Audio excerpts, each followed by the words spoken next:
Hello everyone, कैसे हैं आप सब? कैसी चल रही है आप लोगों की प्रिपरेशंस? होप सो कि बहुत अच्छी चल रही होगी। एंड जितना भी अभी तक हमने रिवाइज किया है, क्वेश्चन प्रैक्टिस किए हैं, आप लोगों ने खुद के साइड से भी उसको रिवाइज किया होगा, क्वेश्चन की प्रैक्टिस की होगी। ठीक है, तो आज हम स्टार्ट करेंगे सर टाइम ऑफ सप्लाई। इसका फटाफट से क्विक ओवरव्यू लेते हैं एंड इसकी सारी की सारी क्वेश्चन अपन सॉल्व करेंगे। ठीक है, आ जाओ। टाइम ऑफ सप्लाई इंपॉर्टेंट है, एमसीक्यूज में भी आता है, केस सिनारियोज में पूछे जाते हैं। ठीक है, और इसका इंडिविजुअल क्वेश्चन डिस्क्रिप्टिव में भी पूछ सकता है। तो आप लोग सबसे पहले इसमें इंपॉर्टेंट समझना, time limit for raising invoice, ये ज़्यादा इंपॉर्टेंट है, क्योंकि अगर आपको ये निकालना नहीं आएगा ना तो आप क्वेश्चन सॉल्व नहीं कर पाओगे टाइम ऑफ सप्लाई का। तो मैंने चैप्टर के स्टार्टिंग में ही बता दिया कि इनवॉइस रेज करने के क्या क्या टाइम लिमिट हो सकते हैं। ठीक है, तो गुड्स के केस में आपको इनवॉइस कब इशू कर देना है? बिफोर और एट द टाइम ऑफ। दो कैटेगरीज है, अगर गुड्स में मूवमेंट इन्वॉल्व होता है। ठीक है, if movement of if where supply involve movement of goods, तो आपको इनवॉइस कब तक इशू कर देना है? बिफोर और at the time of removal of goods. मतलब फॉर एग्जाम्पल, जैसे लैपटॉप बेचा जा रहा है, ठीक है, लैपटॉप सप्लाई किया, तो लैपटॉप में क्या मूवमेंट इन्वॉल्व है? बिल्कुल इन्वॉल्व है। तो जिस दिन लैपटॉप को रिमूव किया गया, जिस दिन लैपटॉप को दिया गया, उस दिन या फिर उसके पहले तक आपको इनवॉइस इशू कर देना है। ठीक है, और अगर मान लो और कोई अदर केसेस है, तो उस केस में delivery of goods are making available thereof to the recipient. जब रेसिपिएंट को डिलीवर हो जाएगा गुड्स, उस दिन या फिर उसके पहले तक, बिफोर और at the time of delivery of goods making available thereof to the recipient. ठीक है, तो जहाँ पे मूवमेंट इन्वॉल्व होगा तो रिमूवल ऑफ गुड्स या फिर उसके पहले। ठीक है, और अगर अदर केसेस है तो फिर डिलीवरी ऑफ गुड्स या फिर उसके पहले। ये हो गई गुड्स की बात। सर्विस की केस में ध्यान रखना कि जिस भी दिन आपको सर्विस मिल रही है, ठीक है, उसके पहले आप इनवॉइस इशू कर दो। पहले नहीं किया तो बाद में भी कर सकते हो, और कितने बाद में उसका टाइम लिमिट है। कितने बाद में? 30 डेज। ठीक है, बिफोर और after the provision of service, लेकिन विद इन 30 डेज। ध्यान रखना, विद इन 30 डेज आपको क्या कर देना है? सर्विस की जो केस में इनवॉइस है वो इशू कर देना है। लेकिन इन चार सप्लायर्स अगर होंगे, banking company, insurance company, financial institution और एनबीएफसी, तो आपको 15 डेज एक्स्ट्रा मिल रहे हैं, दैट इज 45 डेज। ठीक है बच्चा, बिफोर और after the provision of service, लेकिन विद इन 30 डेज, और इन चार के केसेस में आएगा आपका 45 डेज। ठीक है, ओके।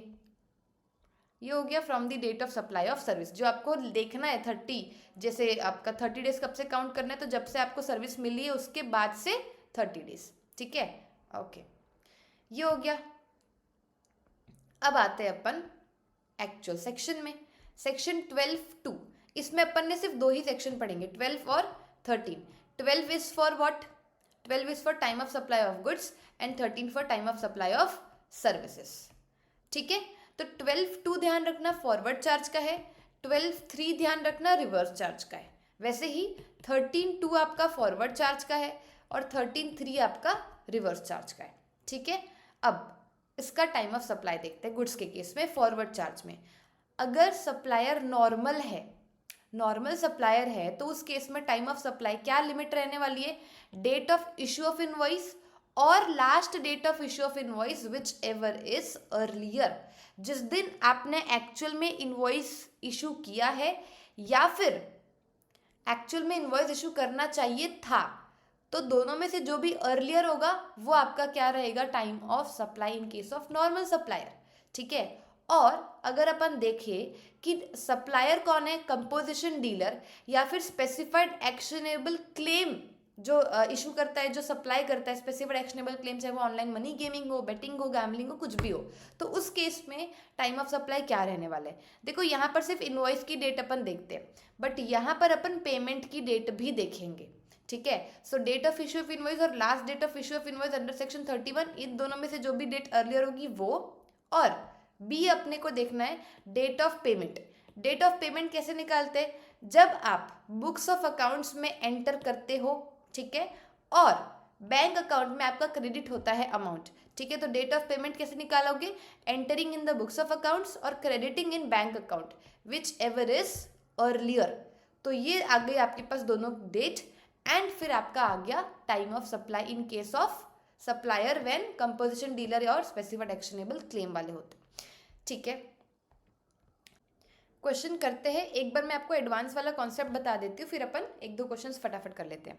देखो सर, आपको पता है कि गुड्स के केस में अगर एडवांस रिसीव होता है तो एडवांस में जीएसटी नहीं लगता है। ध्यान रखना, एडवांस में जीएसटी नहीं लगता है। जब फुल पेमेंट हो जाएगा ना, तभी क्या पूरा अमाउंट पे जीएसटी लगेगा। मान लो पूरा अमाउंट है, आपको 50,000 पेमेंट करना है, आपने चेयर्स खरीदे, तो 50,000 में से आपने एडवांस 10,000 पहले दे दिया, ठीक है। और पहले मतलब फॉर एग्जांपल 1 जनवरी को आपने पेमेंट कर दिया 10,000 का, और आपने 5 मार्च को पेमेंट किया बचे हुए 40,000 का। तो जीएसटी 10,000 पे जनवरी में लगेगा, 40,000 में मार्च में लगेगा, ऐसा होगा क्या? नहीं। गुड्स के केस में आपका जनवरी में 10,000 में जीएसटी नहीं लगेगा, डायरेक्टली 50,000 पे पूरा पूरा 5 मार्च को जीएसटी लगेगा, मार्च में, ठीक है, फुल अमाउंट पे।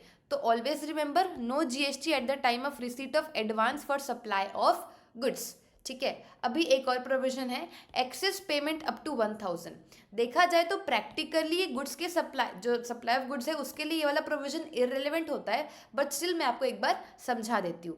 क्या बोल रहा है ना कि अगर सप्लायर को 1,000 तक के काफ़ी सारे क्या बोलना चाहिए, एडवांसेस मिलते हैं, तो क्या उसमें ना उसको गवर्नमेंट ने ऑप्शन दिया है कि वो क्या कर सकता है कि डेट ऑफ पेमेंट ना लेते हुए सिर्फ और सिर्फ इनवॉइस की डेट ले।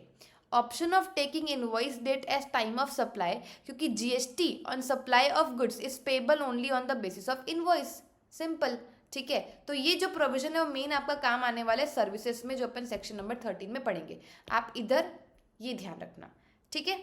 चलो अभी फटाक से इसका मैं क्वेश्चन करा देती हूँ आप लोगों को। क्या लिखा है? Tax not payable at the time of receipt of advance for supply of goods. क्या एग्जाम्पल है? ए लिमिटेड जो है ना, वो बी लिमिटेड के साथ एंटर हुआ किसी अग्रीमेंट में। किस चीज़ का agreement? To supply 100 kg of raw material. लेकिन ए लिमिटेड ने सिर्फ और सिर्फ 80 kg of raw material supply किया और उसका इनवॉइस इशू कर दिया, ठीक है।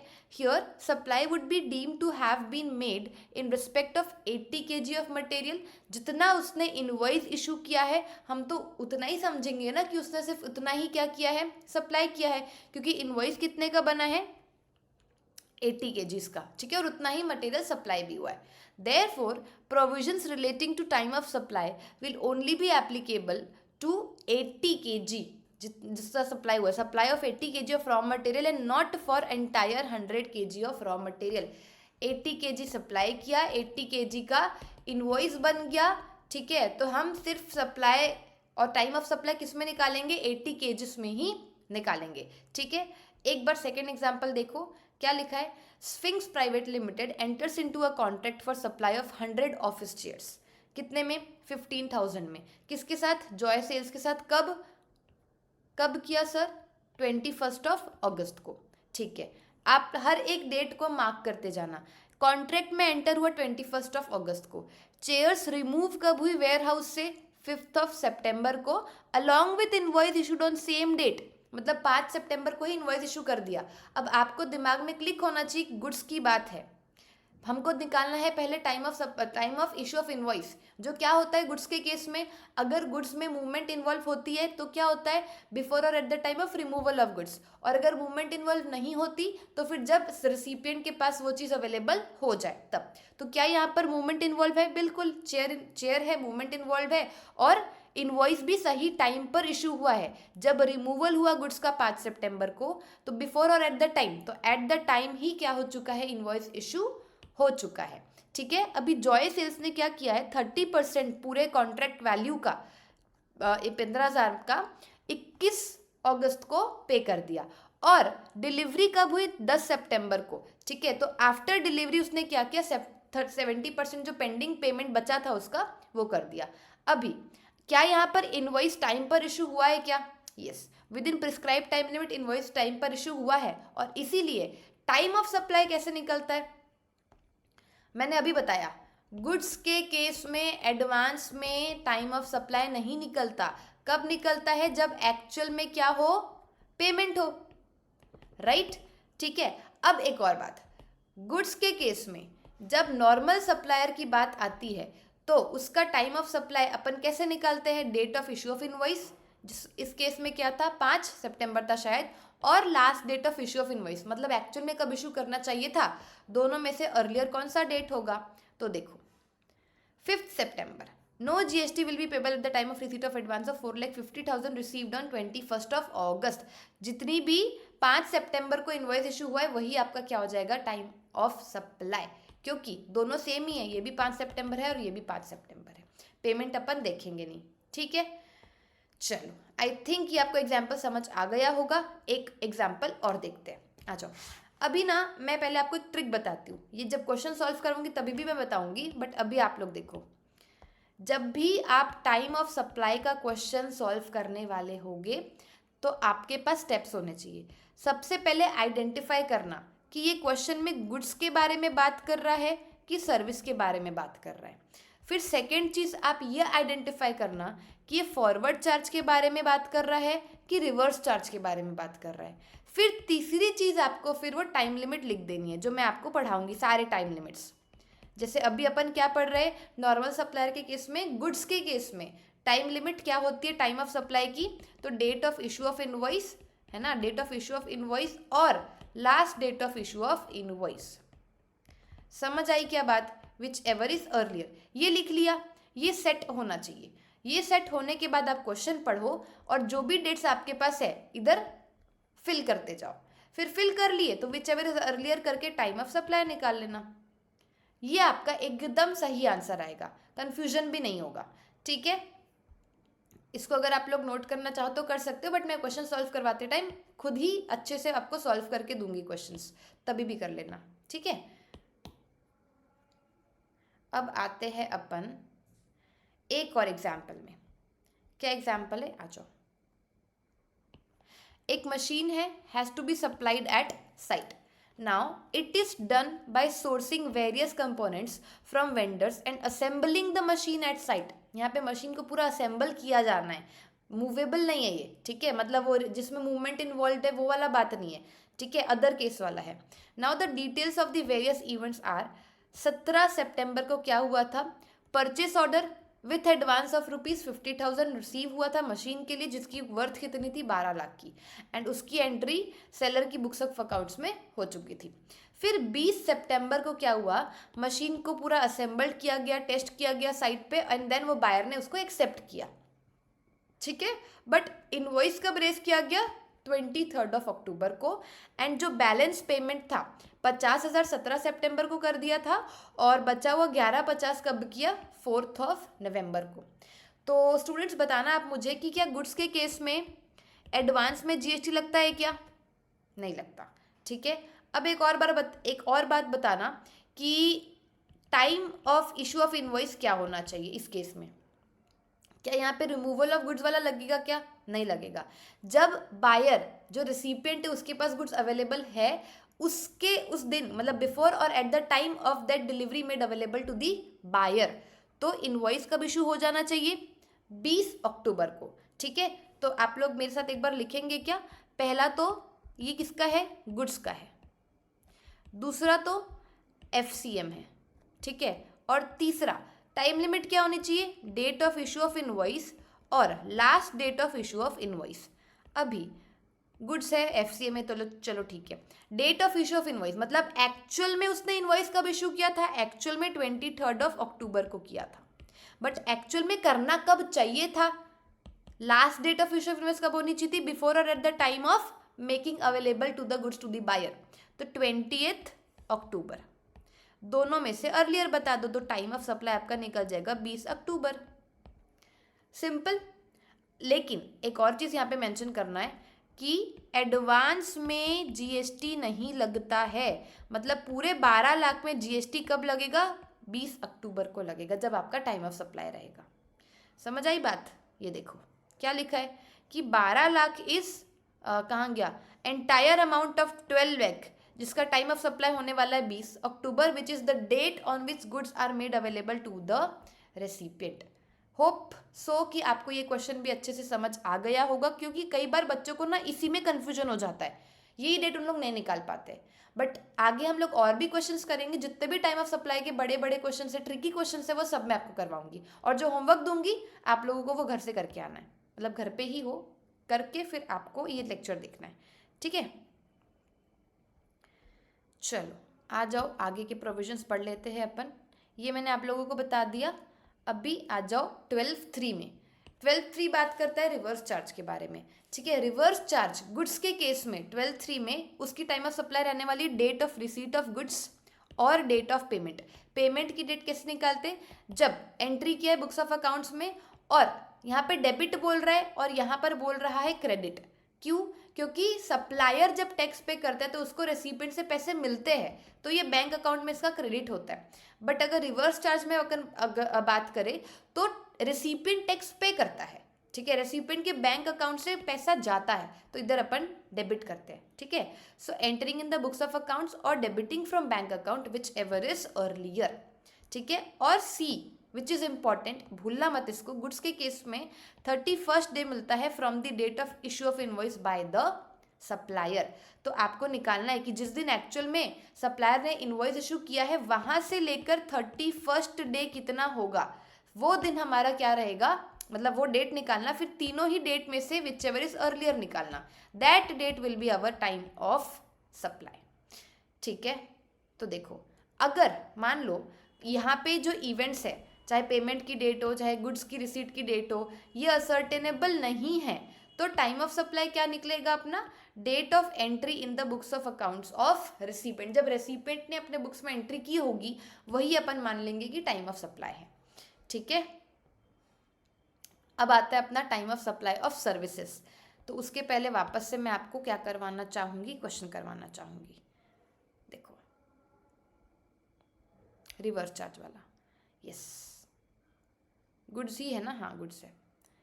क्या लिखा है देखो, May 4 में क्या हुआ है, सप्लायर ने इनवॉइस इशू किया है, invoices goods taxable on reverse charge basis to Bridge and Company. 30 days from the date of issues of invoice lapses on June 3। अच्छा, इसने तो खुद नहीं बता दिया कि 30 दिन लैप्स कब होंगे, June 3 को। बुद्धू मत बनना, 30 दिन लैप्स होंगे, अपने को 31st डे चाहिए होता है, ठीक है। 31st डे चाहिए होता है। उसके बाद May 12 में गुड्स रिसीव हुए ब्रिज एंड कंपनी को एंड May 30 को उसने पेमेंट किया। तो मैंने क्या सिखाया था आपको, सबसे पहले क्या बताओगे आप, क्वेश्चन मतलब जब बनाना स्टार्ट करोगे तो पहले क्या लिखोगे, गुड्स है, ये गुड्स है। दूसरा आरसीएम है, ओके आरसीएम है। और तीसरा आरसीएम गुड्स के केस में मतलब 12(2) के केस में आपको टाइम लिमिट लिखनी है।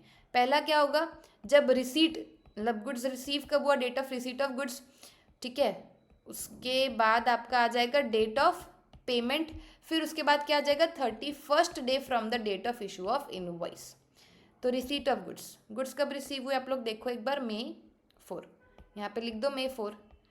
डेट ऑफ पेमेंट क्या है गुड्स की, May 30। और 31st डे क्या होगा आपका, 4th जून। अच्छा सॉरी मैंने नीचे लिख दिया क्या, एक सेकेंड। 31st डे 4th जून रहेगा और डेट ऑफ पेमेंट आपका 30 मई था, है ना, यस हाँ। और एक सेकेंड, सप्लायर इनवॉइसेस May 12 है ये। ये देखो यहाँ पे लिखा है receive the goods on what, May 12। तो आपने तीनों हेडिंग्स मतलब तीनों डेट्स लिख लिए। अब तीनों में से अर्लियर कौन सा है, अर्लियर कौन सा है बताओ, May 12। So your May 12 will be the time of supply. इस तरीके से आपको निकालना है, ठीक है। जितनी जल्दी प्रैक्टिस करोगे, जितना मतलब अच्छे से प्रैक्टिस करोगे, आप ये सब करने की भी फिर नीड नहीं रहेगी। बट जब बड़े क्वेश्चंस आते हैं ना तो ये सब करने का है ही, जरा भी सिली मिस्टेक का रिस्क नहीं लेना है, ठीक है। ओके चलो अब आ जाओ, ये भी हो गया रिवर्स चार्ज अपना। अभी time of supply of services 13(2) बात करता है sir forward charge. Forward charge में अच्छा, सर्विस का टाइम ऑफ सप्लाई आप जब भी निकालो फॉरवर्ड चार्ज के केस में, सबसे पहले आपको चेक करना है कि क्या इनवॉइस टाइम पर इशू हुआ है कि नहीं हुआ है।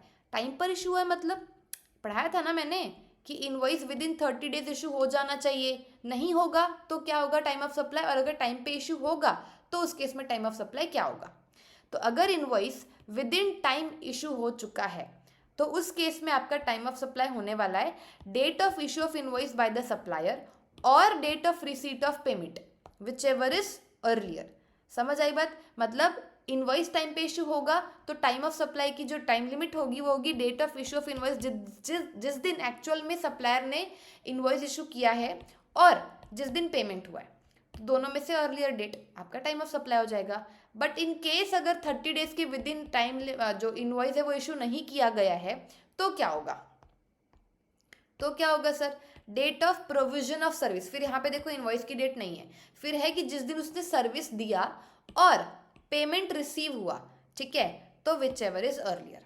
और पेमेंट का डेट आपको पता है कैसे निकालते हैं, entering in the books of accounts और crediting in the bank account, whichever is earlier, and this is how you will be finding your time of supply in case of service and forward charge. ठीक है, अगर ये above events अनसर्टेनेबल रहेंगे तो उस case में क्या रहेगा टाइम ऑफ सप्लाई का date on which recipient shows the receipt of services in his books of accounts. समझ आई बात? ओके। अच्छा, जो मैंने आपको सिखाया था गुड्स में कि अगर सप्लायर को 1000 तक के एडवांसेस मिलते हैं, ठीक है, अब वो बताओ छोटे छोटे एडवांसेस कब, मतलब 200 का एडवांस मिला, 300 का एडवांस मिला, 550 का एडवांस मिला, सबका टाइम ऑफ सप्लाई अलग अलग निकालेगा थोड़ी, उसके बाद उसको फुल पेमेंट तो मिलने ही वाला है। ठीक है, तो अगर 1000 तक के इन्वॉइसेस है तो उसके पास ऑप्शन है कि वो डेट ऑफ पेमेंट ना लेते हुए सिर्फ और सिर्फ इन्वॉइस की डेट ले और टाइम ऑफ सप्लाई निकाल ले सिर्फ 1000 तक के एडवांसेस के लिए। ध्यान रखना ना, गुड्स के केस में एडवांसेस में टैक्स नहीं लगता, मतलब टाइम ऑफ सप्लाई नहीं निकलता, लेकिन सर्विस के केस में अगर आपको एडवांस मिलता है तो उसमें आपको अलग से टाइम ऑफ सप्लाई निकालना पड़ेगा। ठीक है, तो उसमें आपको अलग से टाइम ऑफ सप्लाई निकालना पड़ेगा।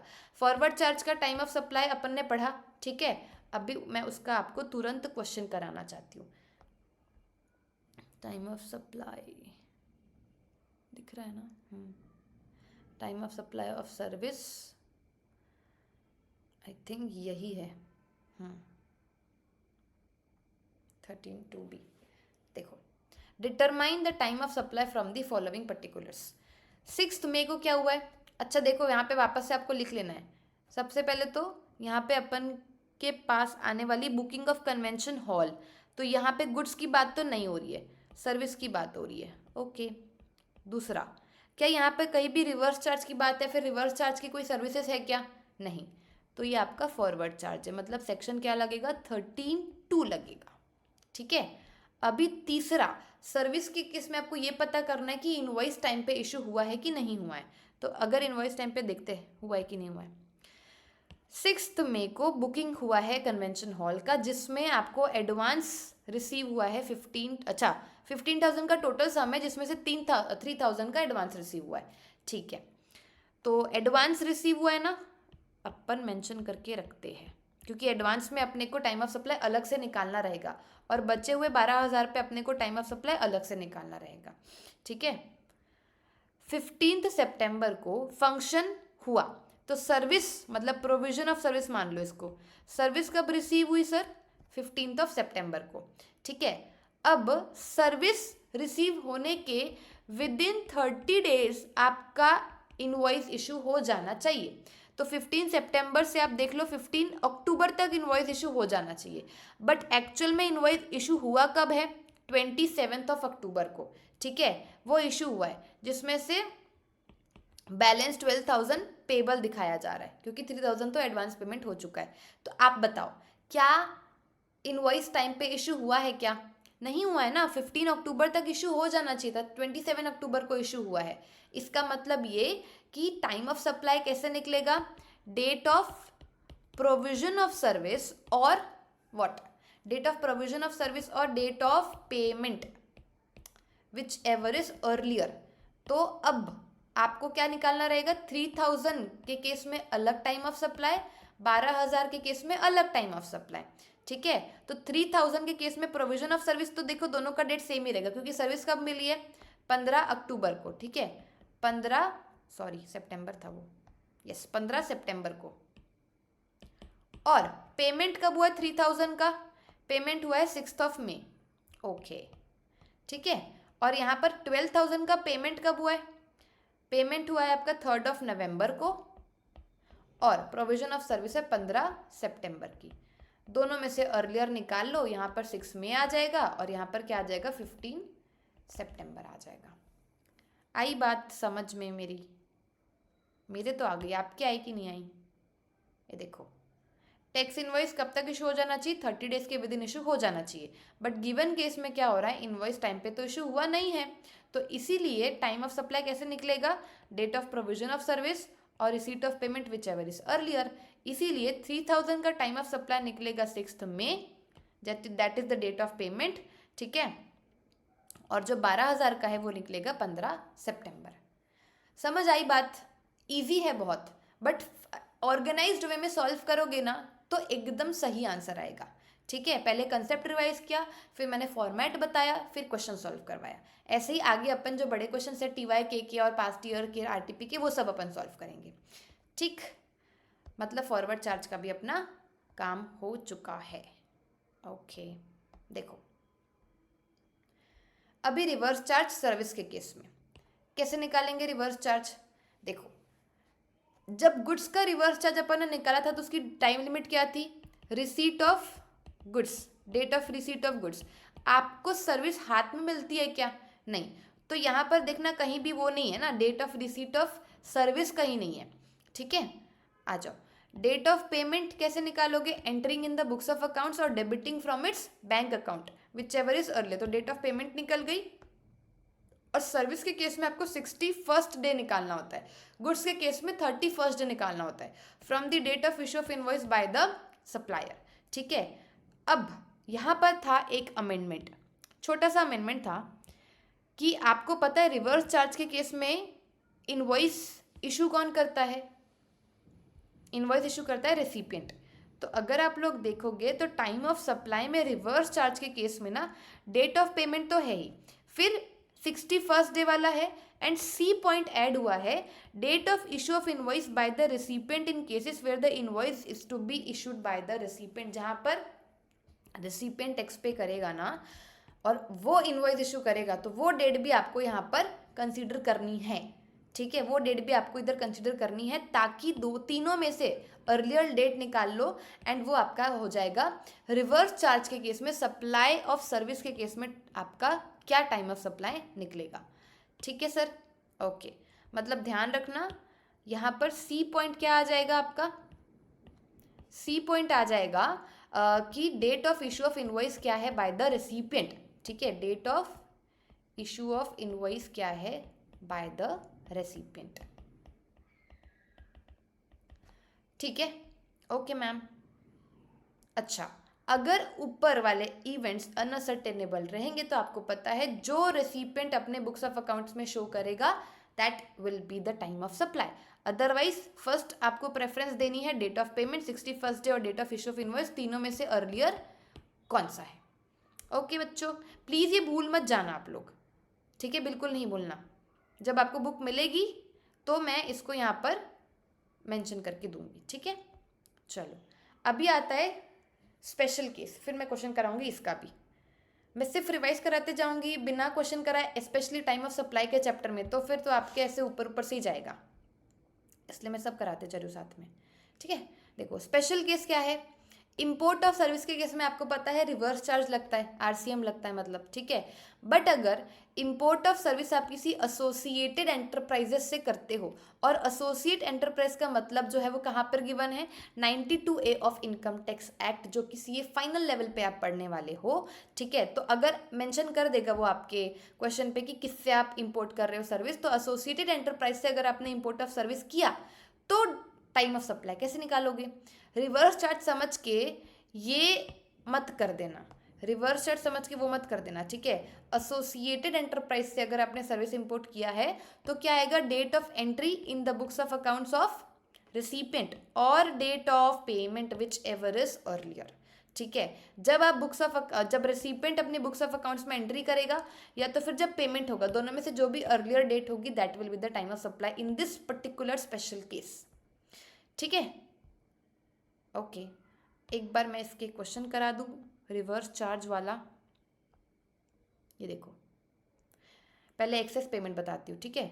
एक टेलीफोन कंपनी है जिसको 5000 मिला है अगेंस्ट एन इनवॉइस ऑफ 4800। तो जो एक्सेस अमाउंट है 200 का, वो इनवॉइस का एडजस्ट हो सकता है नेक्स्ट इनवॉइस में। सो कंपनी के पास ऑप्शन है to take the date of next invoice at the time of supply of service in relation to the amount of 200, जो कि ज़्यादा रिसीव हो गया है अर्लियर इनवॉइस से। 4800 का था ना भाई, तू 5000 दे रहा है तो 200 आगे वाले इनवॉइस में अपन एडजस्ट कर लेंगे, ठीक है। इनवॉइस का डेट ले लेंगे टाइम ऑफ सप्लाई के लिए, ठीक है। चलो उसके बाद आ जाओ time of supply of services under reverse charge. क्या लिखा है, determine the time of supply from the given information. Assume की जो सर्विस है ना वो रिवर्स चार्ज में टैक्सेबल है। मतलब वापस से आज जो स्टेप्स लिखना कोई नहीं भूलेगा, कसम खा लो। सर्विस है, रिवर्स चार्ज है।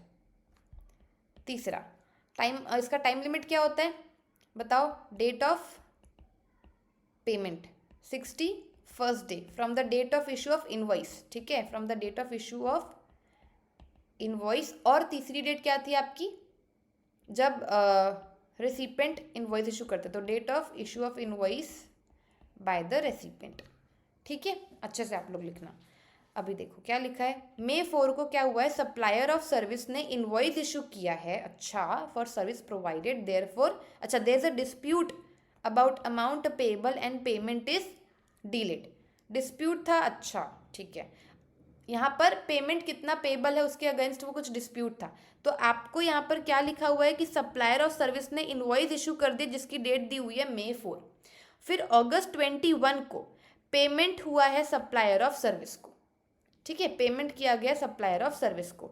अभी यहाँ पर अगर आप लोग देखोगे तो 61st डे आप कहाँ से निकालोगे, from the date of issue of invoice. और डेट ऑफ पेमेंट दिया हुआ है आपके पास क्या, 21 अगस्त, ठीक है।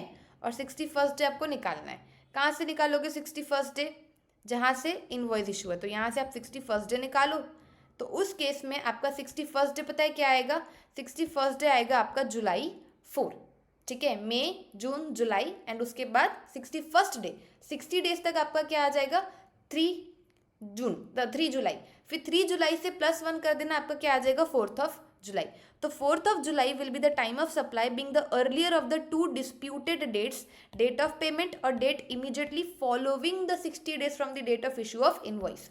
तो यहाँ पे आपके पास डेट ऑफ पेमेंट दिया था 21 अगस्त और 61st day from the date of issue of invoice आपने निकाल लिया, जो कि कितना आया है आपका 4 जुलाई। तो obviously this will be the earlier, so therefore this is the time of supply in case of reverse charge. आई बात समझ में? ओके मैम, आ गई हमको बात सारी आपकी समझ में। आगे बढ़ते हैं, ठीक है। अब तो बहुत इजी है, मेन पार्ट अपना पूरा कंप्लीट हो चुका है, ठीक है। फिर बड़े बड़े क्वेश्चंस करेंगे बढ़िया से। देखो 12 to 12/3, 13 to 13/3 हो गया। 12/4 और 13/4 ऑलमोस्ट सेम ही है, ठीक है। Time of supply of vouchers, ध्यान रखना, वाउचर्स अगर एक्सचेंजेबल है फॉर गुड्स एंड सर्विसेज, मतलब आपको पता है कि इस वाउचर के अगेंस्ट मेरे को यही पर्टिकुलर गुड्स मिलने वाला है, मेरे को यही पर्टिकुलर सर्विस मिलने वाला है, ठीक है, इसके अलावा मुझे कुछ नहीं मिलेगा। तो उस केस में आपका टाइम ऑफ सप्लाई क्या रहेगा, date of issue of voucher. आप मान लो मॉल गए, वहाँ पे आपको विमेंस ड्रेसेस का क्या मिला, वाउचर मिला, तो आप सिर्फ विमेंस के ड्रेसेस ही खरीद सकते हो और कुछ नहीं खरीद सकते। तो उस केस में टाइम ऑफ सप्लाई क्या मानेंगे, date of issue of the voucher. But अगर आपको नॉर्मल वाउचर मिला है जिसमें आपको नहीं पता कि इससे आप क्या खरीदोगे, आप कुछ भी खरीद सकते हो, पर्टिकुलर ऐसे कोई स्पेसिफिक नहीं है, तो उस केस में जिस टाइम आप वाउचर को रिडीम कराओगे ना, that date will be your time of supply. तो date of redemption of the voucher will be your time of supply in case of where the voucher is not identifiable, ऐसा ध्यान रखना, ठीक है। अब आ जाओ आप अदर केसेस में। 12/5 और 13/5 बात करता है सर रेसिडुअल केसेस की। अगर आपके रेसिडुअल केसेस मतलब बाकी कहीं फॉल नहीं कर रहा है, ठीक है, तो उस केस में टाइम ऑफ सप्लाई कैसे निकालोगे, जहां पर पीरियोडिकल रिटर्न फाइल किए जाते हैं, ठीक है, तो उस केस में जो आपका रिटर्न का ड्यू डेट रहेगा ना, वो आपका क्या रहेगा, टाइम ऑफ सप्लाई। और अदर केसेस है तो जिस दिन आप पेमेंट करोगे टैक्स का, उसी दिन अपन क्या मानेंगे, टाइम ऑफ सप्लाई मानेंगे, ठीक है। फिर लास्ट 12/6 एंड 13/6। मान लो कि आपने डिले पेमेंट किया, ठीक है, सप्लायर क्या चार्ज करेगा आपसे? लेट फीस चार्ज करेगा, इंटरेस्ट चार्ज करेगा। तो ये जो इंटरेस्ट मिल रहा है सप्लायर को, ये जो लेट फीस मिल रही है सप्लायर्स को, है ना, इसका टाइम ऑफ सप्लाई क्या रहेगा? कौन सी डेट रहेगी? जिस दिन एक्चुअल में ये सप्लायर को रिसीव हुआ है वही दिन क्या रहेगा? Time of supply. So time of supply for addition in the value by way of interest, late fee, penalty for delayed payment of consideration. तो टाइम लिमिट क्या रहेगी? टाइम ऑफ सप्लाई क्या रहेगा? Date on which supplier receives such addition in the value. आई बात समझ में sir? पक्का? ठीक है। लास्ट कंसेप्ट है इस चैप्टर का कंटिन्यूअस सप्लाई का, जिसमें से क्लैरिफिकेशन भी आया हुआ है, तो वो मैं आपको अच्छे से थोड़ा सा बता देती हूँ। क्या है, देखो, आपको पता है कंटिन्यूअस सप्लाई क्या होता है? कंटिन्यूअस सप्लाई मतलब फॉर एग्जांपल वाटर पाइपलाइन से आपको वाटर मिल रहा है, इलेक्ट्रिसिटी सप्लाई हो रही है, गुड्स, इसको अपन गुड्स बोलते हैं, ठीक है, जो आपको लगातार सप्लाई किया जा रहा है, ठीक है। So goods, continuous supply of goods के केस में टाइम लिमिट क्या होती है? इशू, इनवॉइस इशू करने की। देखो ये जो है ना, ये इनवॉइस इशू करने की सारी टाइम लिमिट है। ओके, तो पहले मैंने बताया था कि टाइम ऑफ सप्लाई निकालने से पहले आप क्या निकालोगे? इनवॉइस कब इशू हो सकता है। तो कंटिन्यूस सप्लाई ऑफ गुड्स के केस में इनवॉइस कब इशू होगा? बिफोर और at the time of each successive statement of account और ईच सक्सेसिव पेमेंट रिसीव्ड। जब आपको अकाउंट पूरा स्टेटमेंट इशू किया जाएगा कि इतना इतना आपका ड्यू है, पेबल है, ऐसा, और जब आपका एक्चुअल में पेमेंट रिसीव होगा, उसका आपको जो डेट होगा, दोनों में से जो भी आपकी अर्लियर डेट होगी, उसके पहले या उसी दिन आपको क्या इशू करना पड़ेगा? इनवॉइस इशू करना पड़ेगा। सो बिफोर और at the time of each successive statement of account issued और ईच सक्सेसिव पेमेंट रिसीव्ड। ठीक है, ये हो गया गुड्स के बारे में। अब अपन आते हैं सर्विस के केस में, मतलब कंटिन्यूस सप्लाई ऑफ सर्विस। ध्यान देना, कंटिन्यूस सप्लाई ऑफ सर्विस तभी मानेंगे जब वो लगातार 3 मंथ्स से ज़्यादा आपको दी जा रही है। ठीक है, लगातार 3 मंथ से ज़्यादा आपको वो सर्विस मिल रही है, तब अपन उसको क्या मानेंगे? कंटिन्यूस सप्लाई ऑफ सर्विस मानेंगे। अब इधर ना 3 सिनेरियोज है। क्या 3 सिनेरियोज है? मान लो कि आपने जो भी कंटिन्यूस सप्लाई सर्विस लिया है, या फिर सप्लायर ने जो कंटिन्यूस सप्लाई सर्विस दिया है, उसमें ना पेमेंट की ड्यू डेट असर्टेनेबल है। मतलब आपको पता है कि क्या क्या ड्यू डेट है, मतलब महीने के हर 5 तारीख को आपको पेमेंट करना है। ठीक है, तो वो ड्यू डेट आपको पता है, विच इज असर्टेनेबल। तो उस केस में इनवॉइस कब तक इशू कर दोगे आप? On or before due date of payment. जहां पर अगर ड्यू डेट ऑफ पेमेंट आपको नहीं पता, तो जब आपका जो सप्लायर है उसको पेमेंट जब मिलता है ना, तब वो क्या करेगा? इनवॉइस इशू करेगा। सो बिफोर और at the time when supplier of service receives the payment. आई बात समझ में? ठीक है। और अगर आपका पेमेंट इवेंट से लिंक्ड है, मैं इसका एग्जांपल देती हूँ। मान लो वो बिल्डिंग बनाने का, जैसे 5 फ्लोर बनाने का मैंने किसी को कॉन्ट्रैक्ट दिया।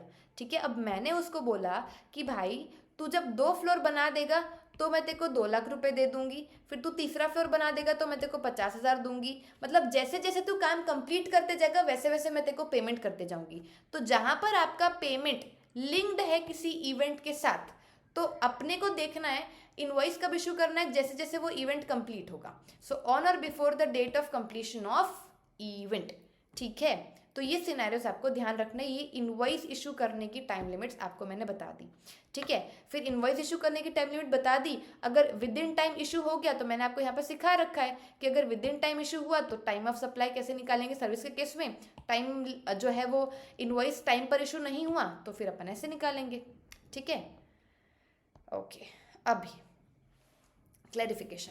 clarification on time of supply of services of construction of road and maintenance of national highway projects of NHAI in hybrid annuity model।